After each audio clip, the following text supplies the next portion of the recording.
Hello, yes, welcome back.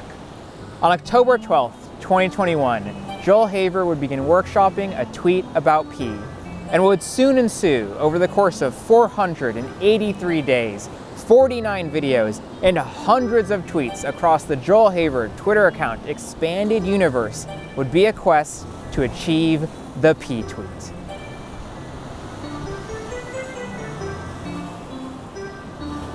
The P tweet saga that unfolds on Joel Haver's Twitter account is an incredible journey filled with twists and turns.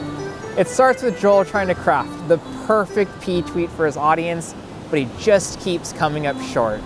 He starts oscillating between these hype, over promises for what's coming up next, and then under-delivering on those promises and having to create shame-filled apology videos explaining why things are delayed a little bit longer. It's an emotional roller coaster filled with twists and turns, and over time Joel realizes that he's not going to be able to do this on his own and he needs help.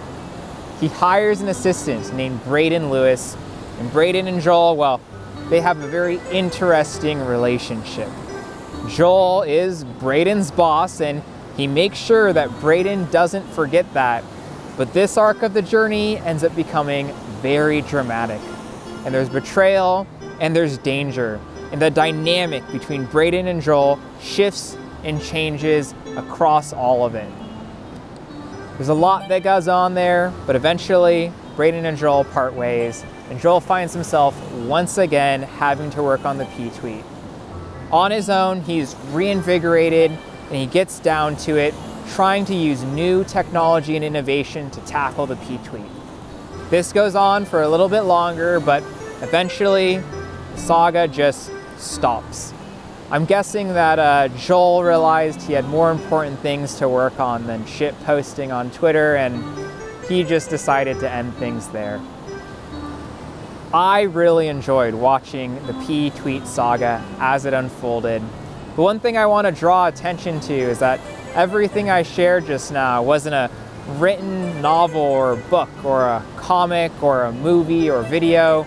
It was a series of tweets posted over the course of a little over a year on Twitter.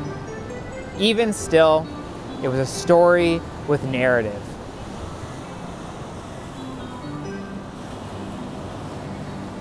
I love when people take things and just try to figure out what they can do with them. And I think Joel Haver's Twitter account is a wonderful example of that.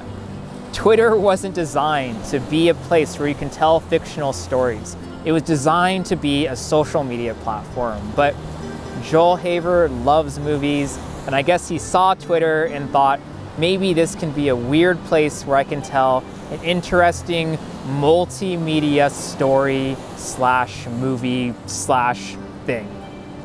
It reminds me of this concept in design known as appropriation, which is basically when a user uses a tool or a system or whatever it is in a way that a designer didn't anticipate.